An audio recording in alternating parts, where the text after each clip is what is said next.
Entre choros e gritos, paz do Senhor. Amém.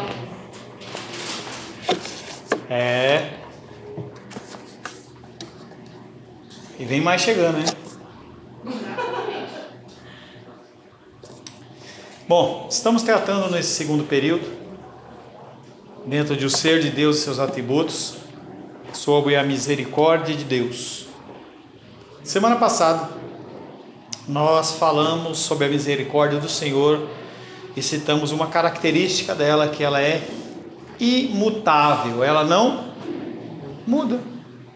Independente do tempo, independente se está calor, se está chovendo, independente de você estar com sono ou sem sono, ela não muda.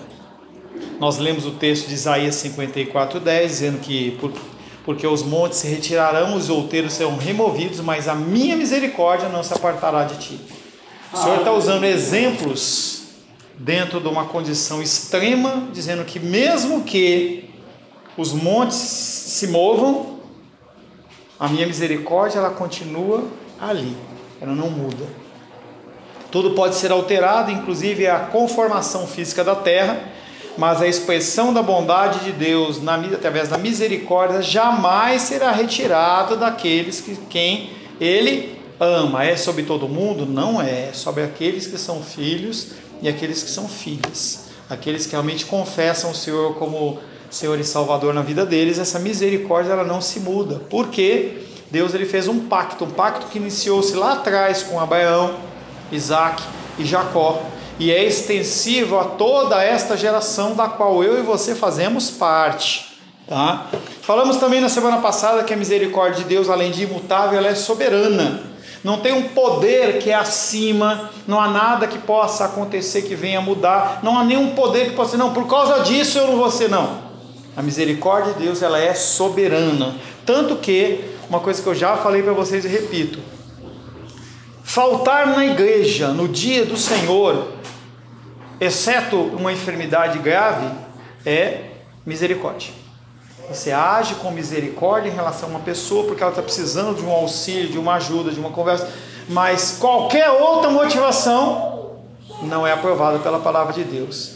Aniversários, façam aniversários em qualquer dia, menos no dia do Senhor. Faça no sábado, faça na sexta, de manhã, de tarde, de noite.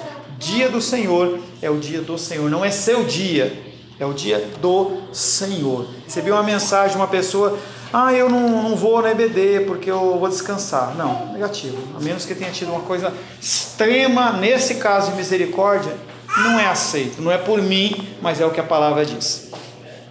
A misericórdia de Deus ela é soberana, além de ser imutável, ela é soberana e ela é dirigida especificamente também sobre aqueles que hão de herdar a salvação.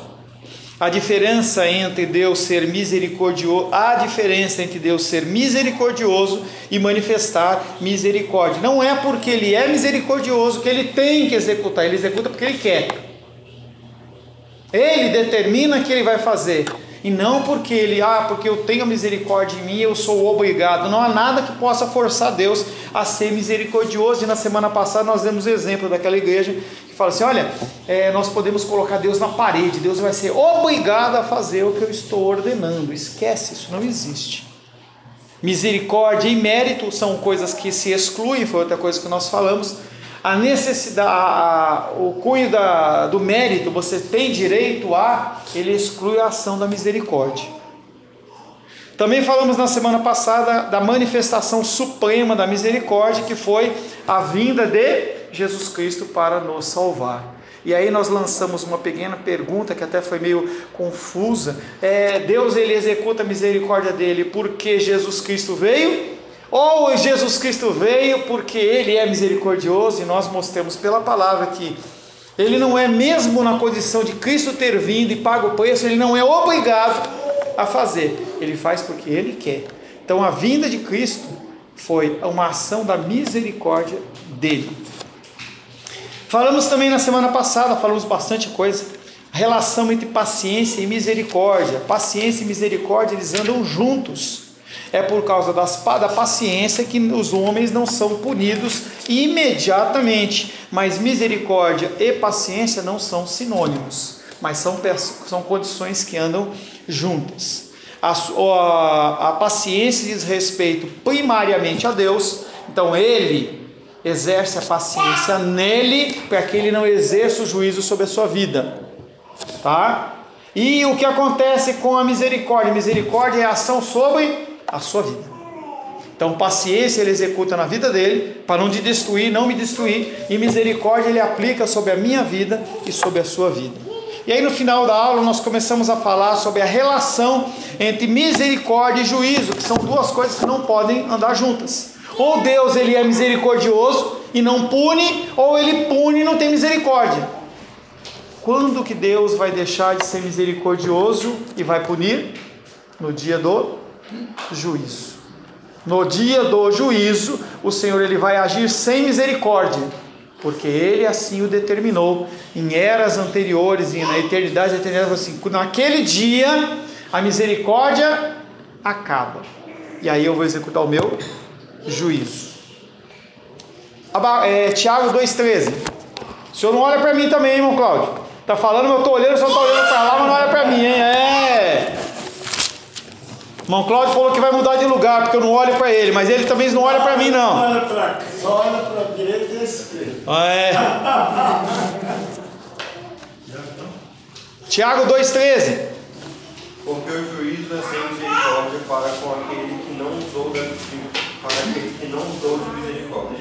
A misericórdia triunfa sobre o juízo. Tá? Então o que ele está falando é que essa misericórdia, ela é aplicada quando já acabou a misericórdia, não há mais. Em Abacuque não, em Ezequiel chega uma hora em que Deus fala: profeta, para de orar, não é mais motivo de orar, porque eu vou executar o meu juízo, mesmo contexto de Abacuque. Não adianta você orar mais, acabou a misericórdia para esse povo nesse momento, eu tenho que executar o meu juízo. Esses dois atributos de misericórdia e juízo são incompatíveis se aplicados simultaneamente à mesma pessoa. É impossível uma pessoa receber simultaneamente misericórdia e juízo. Ou é um ou é outro.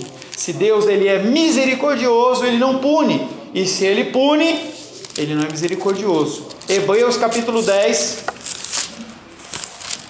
Você estava em Tiago, um livro antes. Hebreus 10.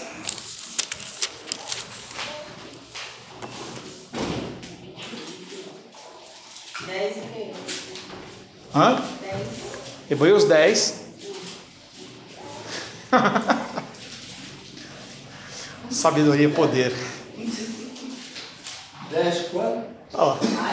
Irmão Cláudio, Hebreus 10, verso 26, 27 e 28.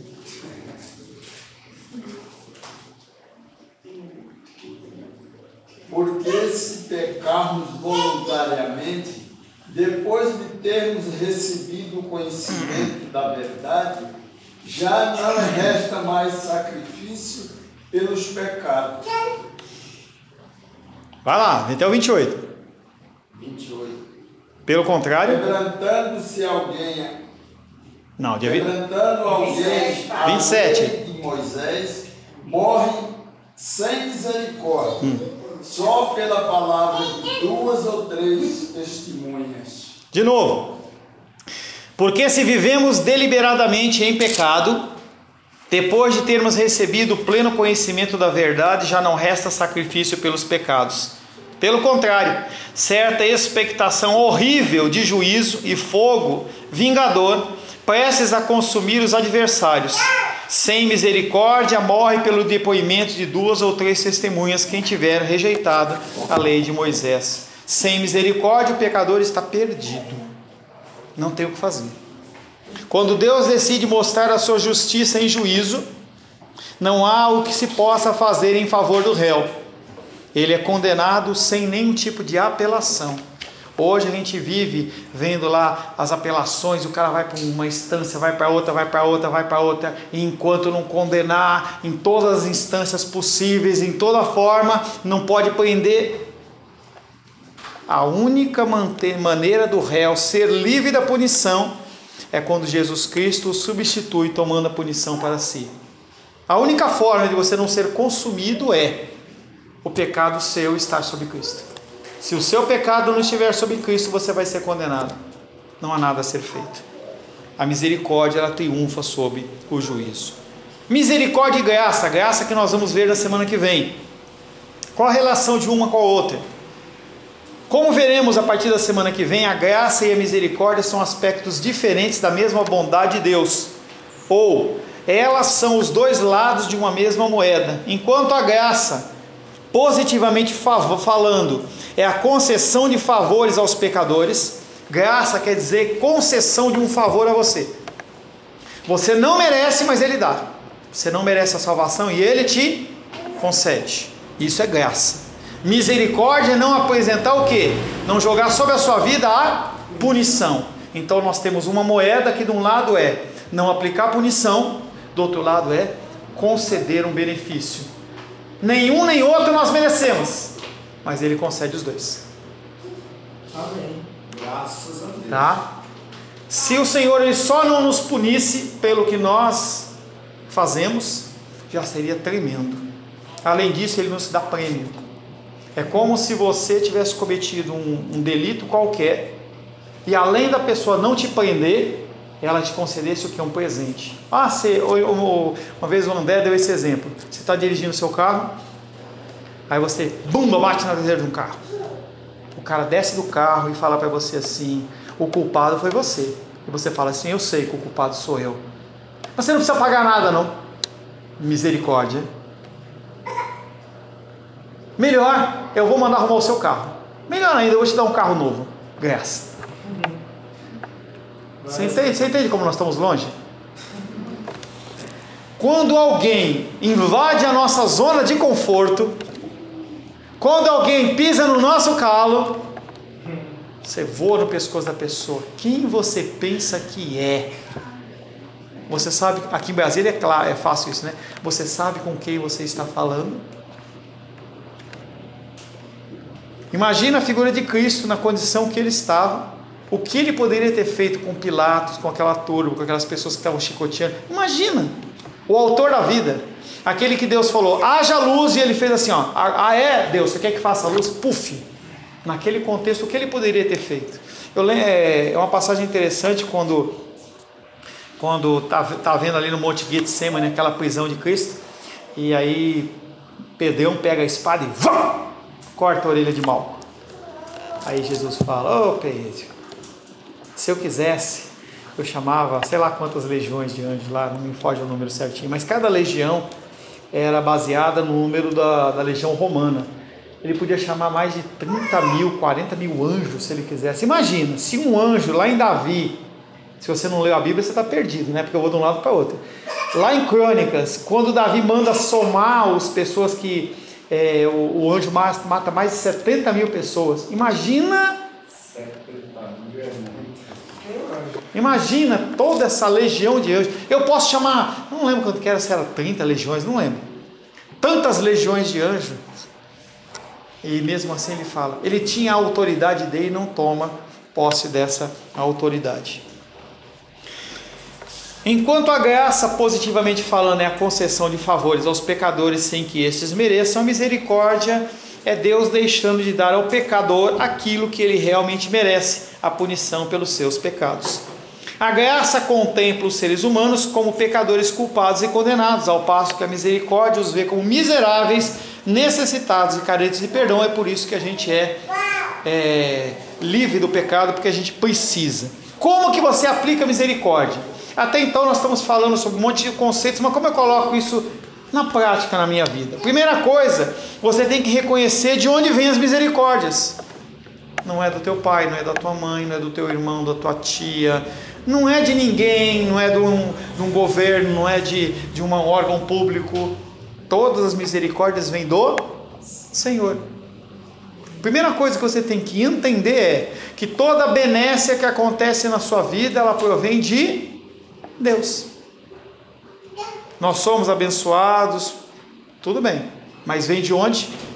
De Deus. A partir do momento em que você começar a depositar a sua confiança em homens, é tal fulano que faz isso. A partir do momento em que eu começar a achar que quem me sustenta é você, eu vou começar a olhar para você como um número. Ah, fulano não fez, não deu esse dinheiro. Ah, é? Pois é, eu não vou orar por ele. Não vou olhar para ele. Entendeu? Então entende como, se a gente não entende que a misericórdia veio do Senhor, se a ação das coisas vem do Senhor, a gente começa a colocar no homem, e quando a gente coloca no homem, a gente se decepciona.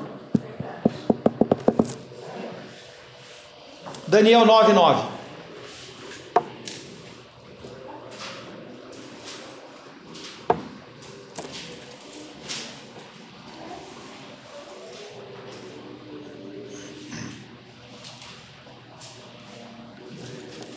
Ao Senhor nosso Deus pertence a misericórdia e o perdão, pois nós temos revelado contra ele.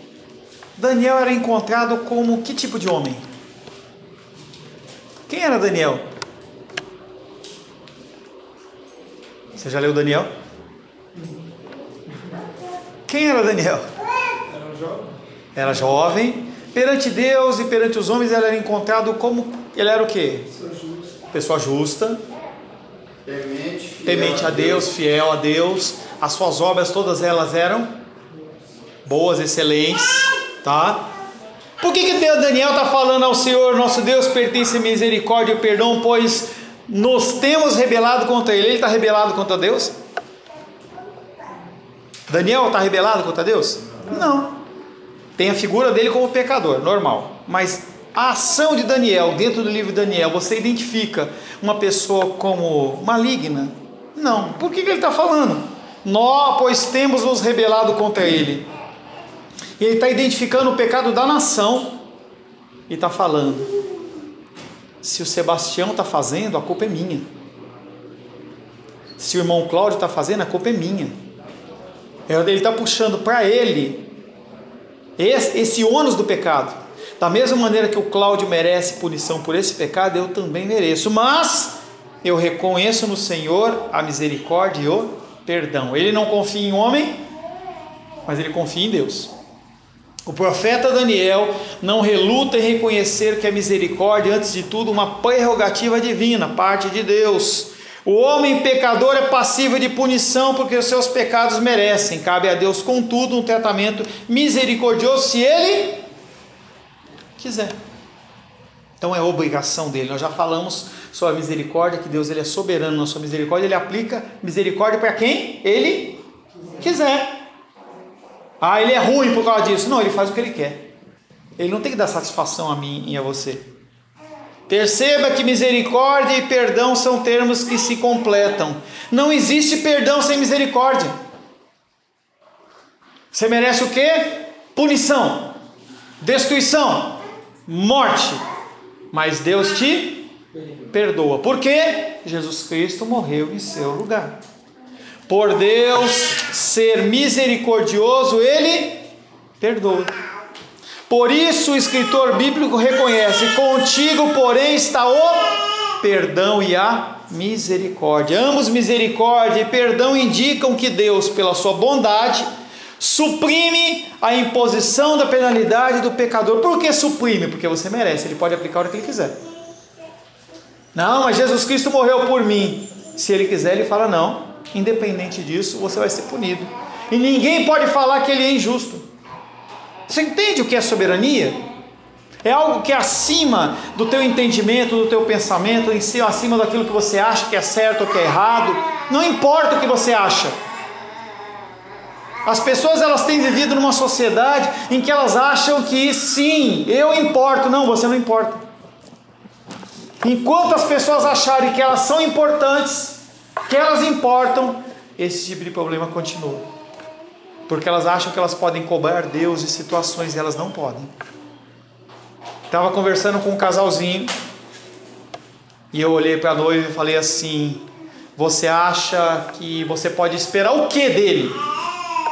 Ah, o meu amor, o meu amado, vai cuidar de mim. Eu falei: não, o que você pode esperar dele é violência, é agressão, é te tratar com desprezo. Ela foi abrindo o olho assim. Falei: pastor, mas assim eu não vou casar. Eu falei: se a tua motivação é que ele faça isso por você, realmente você não tem que casar. Nós temos esperança, isso não é problema. O problema é você depositar sua confiança nessa situação. E por isso que as pessoas se frustram. A pessoa ela vai casar e achar que a mulher ela vai ser empregada dele, em que aquele cara ele vai ser sempre o lindo, maravilhoso, cheiroso, que vai sempre tratar com educação, e não é verdade. Se você já teve algum relacionamento, você sabe que isso não é verdade. Há momentos em que a pessoa está bem e ela te trata bem, mas é motivada porque ela quer algo em troca. Com Deus não é assim, mas com o ser humano é. Misericórdia e perdão indicam que Deus, pela sua bondade, suprime a imposição da penalidade sobre o pecador, mas você continua merecendo.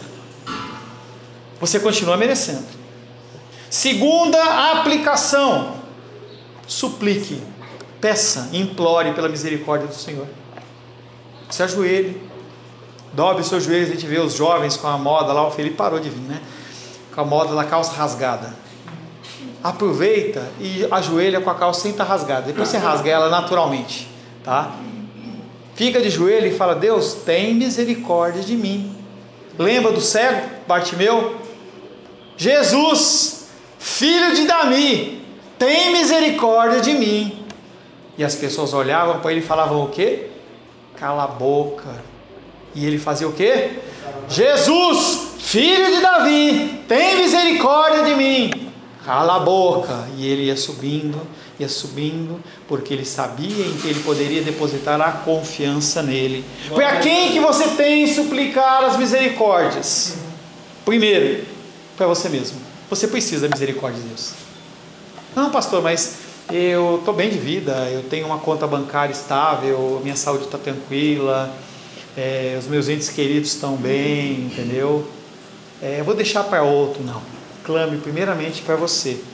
Você precisa desesperadamente das misericórdias do Senhor. E se você não identifica isso, algum problema tem. Você acha que você é bom demais. Você acha que a comparação que você deve fazer é com o teu próximo e não com Cristo. Salmo 51:1.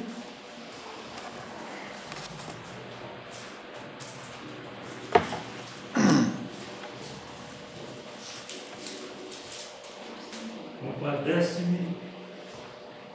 Fala com emoção, Seba. Você imagina que você está numa situação que tem uma pessoa entre a vida e a morte. Compadece-me de mim, ó Deus, segundo a tua benignidade e segundo a multidão das tuas misericórdias. Apaga as minhas transgressões. Se você fosse Deus, você se compadecia desse? Você sentiu firmeza nesse clamor do Sebastião? Compadece-te. Eu achei meia boca. Entendeu? Eu não vou falar porque você vai me julgar. Eu julgo você, mas você não vai julgar, né? Eu não vou dar oportunidade. Entenda que o salmista, ele está clamando, ele está gemendo, está chorando. É uma situação do tipo, tem um ente querido morrendo. Alguém está numa situação tal, é o que aconteceu. Acabou algo. Compadece de mim, ó Deus, segundo a tua benignidade, segundo a multidão das suas misericórdias, apaga as minhas transgressões. O salmista, ele está desesperado. Apesar de nem eu, nem o Sebastião transmitir. Que houve, irmão? Acabou mais cedo? Eu já terminei. Apesar de nem eu, nem Sebastião trazermos um sentido, e realmente o salmista ele está gemendo. A situação é grave. Segundo, se você sem a apresentação da misericórdia do Senhor, literalmente nós morremos. Se nós temos aflição por causa da perseguição dos inimigos, ou somos discriminados por causa da sua obra ou da sua fé, Salmo 57:1. Nunca que você vai conseguir ler um texto desse com realmente a entonação. Porque se você quiser comprar a Bíblia, você compra 1, 5, 10 Bíblias. Se você quiser vir na igreja, você vem. Se você não quiser vir na igreja, você não vem. Se você quiser ir na igreja aqui atrás, você vai na outra igreja, ninguém vai falar nada. Você sai da evangélica, vai na macumba você vai na bruxaria você vai lá para o Seixonoye, ninguém vai falar nada. Nós não sabemos o peso da fé, da necessidade dessa fé.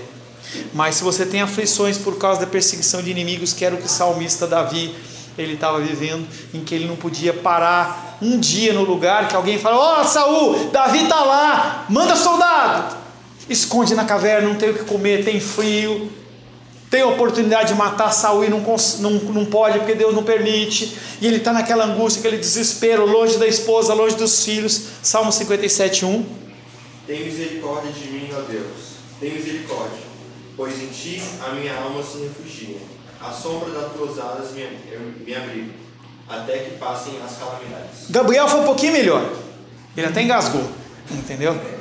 Quando o cara engasga, que tá aquela, entendeu? Tem misericórdia de mim, ó Deus, tem misericórdia, pois em ti a minha alma se refugia. À sombra das tuas asas me abrigo, até que passem as calamidades. Seja qual for a sua necessidade, busque abrigo e refúgio no misericordioso Deus. Só nele você encontra apoio para a sua situação de miséria.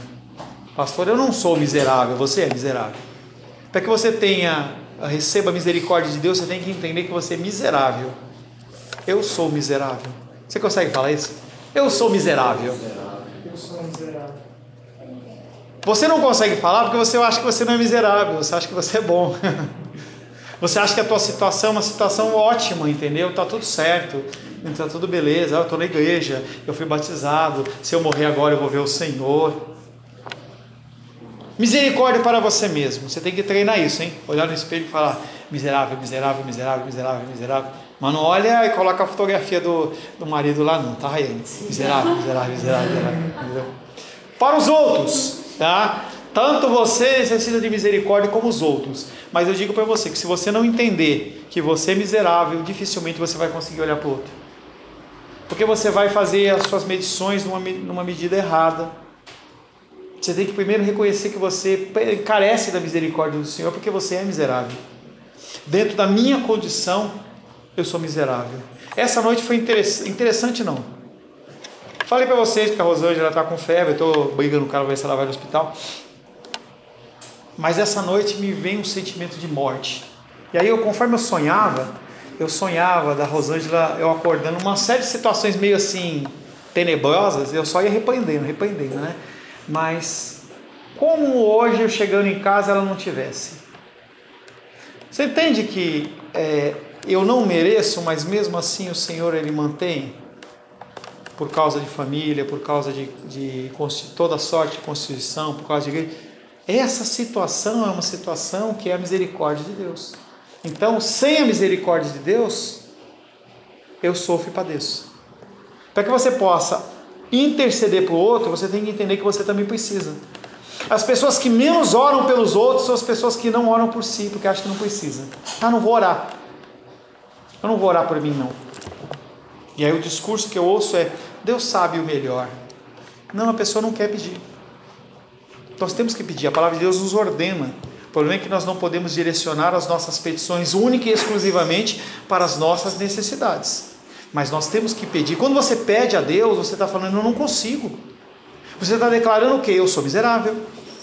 Quando você não ora a Deus pedindo para você, você está falando que você não é miserável. Oração, súplica pelos outros. 2 Timóteo.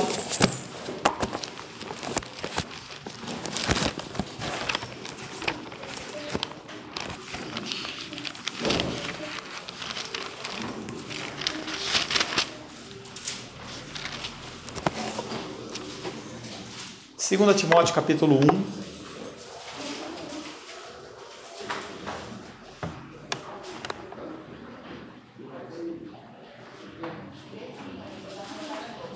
Pode ler, Glenda?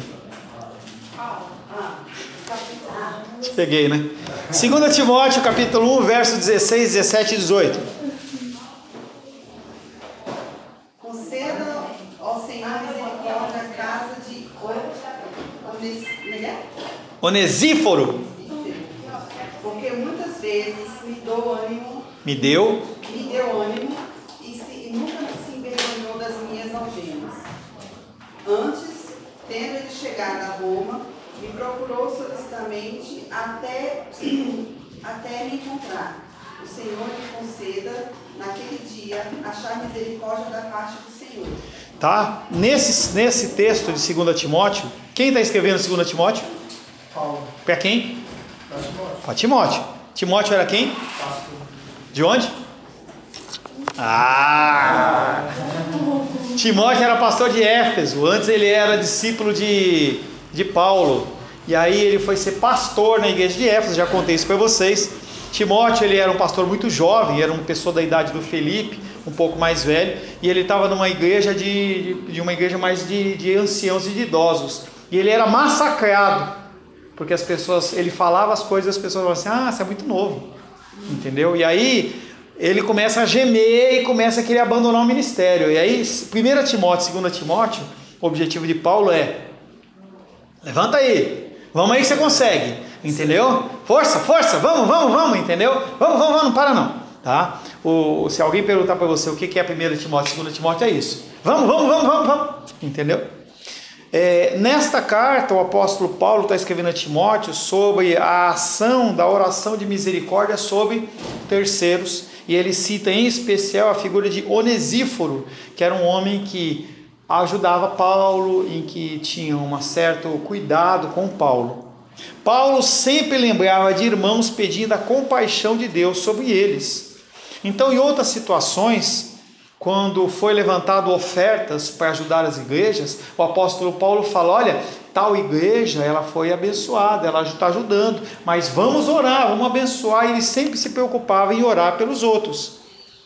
O profeta Daniel fez isso em favor do seu povo, em estado de misericórdia enquanto estava no cativeiro. Já lemos um texto de Daniel em que ele chama o pecado para ele, mais outro, Daniel 9,18. Daniel 9,18, não é você não. Daniel, não é você. Inclina, ó Deus meu, os ouvidos e ouve, abre os olhos e olha para a nossa desolação. O que é desolação? Onde Daniel morava? Daniel estava fora de casa. Não, onde ele morava? Na Babilônia. Mas onde ele estava? Cativeiro agora, nesse momento. Palácio, gente. Ele estava no palácio. Ele tinha vida ruim no palácio? Não. Acho que não. Ele foi escolhido entre todos aqueles homens para ser um dos sábios. O que ele fala? Inclina, ó Deus meu, os ouvidos e ouve, abre os olhos, olha para a nossa desolação. Ele está se colocando no meio daquele povo. Continua. E para a cidade que é chamada pelo teu nome, porque não lançamos as nossas súplicas perante... Não lançamos as nossas súplicas. Ele estava passando fome? Não. Estava passando opressão? Não. Ele estava na casa do rei? Estava comendo bem, dormindo bem. E ele fala, continua. A tua face fiados em nossas justiças. Mas as tuas... Lê tudo de novo. Já cortei você várias vezes. Vamos lá. Inclina, ó Deus meu, os ouvidos e ouve. Abre os olhos e olha para a nossa desolação e para a cidade que é chamada pelo teu nome. Porque não lançamos as nossas súplicas perante a tua face, fiados em nossas justiças, mas em tuas muitas misericórdias. Como Daniel, nós devemos suplicar pelos outros irmãos. Nós fazemos isso olhando pela igreja perseguida. Se você tem o costume de ler jornal ou ouvir jornal televisivo, veja aquelas situações não apenas com mais informações, mas olhe para aquelas situações e ore por eles. A gente tem tanta oportunidade. Nós temos tantas oportunidades para abençoar vidas através da oração. Se você começar a ver um jornal, você vai ver quantas oportunidades tem. Descobriram um escândalo do fulano de tal. Eu posso orar pelo escândalo, eu posso orar pela pessoa que cometeu o escândalo, eu posso cometer pelas pessoas que estão sofrendo por causa daquele escândalo. Teve um assassinato, teve um roubo, posso roubar pela pessoa, pelos pais daquele jovem. Você entende? Pastor, você faz isso? Lógico que eu não faço, eu sou um pecador pior que vocês. Orar, tá? Oi? Orar, eu posso roubar. Orar? Desculpa. Você pode orar por essas pessoas. Eu não faço isso, deveria fazer. Mas você não está aqui para ouvir o que eu faço, e sim o que a Bíblia comanda que você faça. Tá? Como Daniel, devemos suplicar por outros irmãos. A igreja no mundo desses anos não é muito diferente do povo do tempo de Daniel. Ela vive em pecado, nós vivemos em pecado, nós vivemos em distorção teológica, ética, moral e espiritual. Nós somos realmente, totalmente desprezíveis, depravados. O nosso ser, ele é um ser que a única frase que nós podemos falar é: eu sou miserável. Interceda a Deus por eles, para que possam ser socorridos diretamente pelo Espírito do Senhor, ou que este mande outros irmãos que vão ao encontro deles, agindo na vida deles de acordo com os seus dons, inclusive você. Tá? Não se abstenha de fazer o bem. E o último, você suplica pelas suas misericórdias e você canta as misericórdias do Senhor. Tenha louvores nos seus lábios. Tenha músicas que exaltem a grandeza do nosso Deus no seu coração. Se pegue durante a semana cantando hinos. Semana passada a gente cantou Paz no Vale. Aquela música, ela foi a semana inteira vinha à minha cabeça. Semana inteira vinha à minha cabeça. Aí na quarta-feira eu falei: ei, irmão Cláudio, me ajuda, hein? Aí a gente cantou, foi tão legal. Mas por quê? Porque a semana inteira você está meditando, você dá a abertura ao teu coração de expressar gratidão ao Senhor. Cante as misericórdias do Senhor, não fique calado diante de tudo que o Senhor tem feito nas suas aflições e pecados. Identifica o que Deus tem feito na sua vida. Quando você chegar em casa, para pensar. Tá? Hoje pela manhã, a dos Reis mandou uma mensagem para mim assim: eu não vou. Não dá, depois eu te falo, converso com você. Eu falei: você quer carona? Ela falou: não, eu vou arriscar. Aí a gente trocou um zap, uma confusão meio de zap ali, mas ela está aqui. Isso é um motivo para ela agradecer ao Senhor. Senhor, te agradeço porque o Senhor permitiu que eu viesse, estivesse, e eu conto que a sua misericórdia ela se estenda no meu retorno para casa. Você entende que você começa a desenvolver no seu coração um coração agradecido. É isso que a gente tem que desenvolver. Não fique calado diante de tudo que o Senhor tem feito nas suas muitas aflições e pecados. É preciso cantar em alta voz a bondade do Senhor em forma de misericórdia, na tua casa, no teu trabalho, no metrô, aonde quer que seja. E é aquilo que o irmão Cláudio sempre fala: quando a gente estiver louvando ao Senhor, louva de verdade. Louva de verdade, entendeu? Nem eu, nem o Sebastião conseguimos expressar essa necessidade de miserabilidade, talvez porque nós estejamos acomodados na nossa vida, com a nossa família, com a nossa situação. Mas a alegria no Senhor é uma coisa muito mais fácil de você cantar. Salmos 89, 1.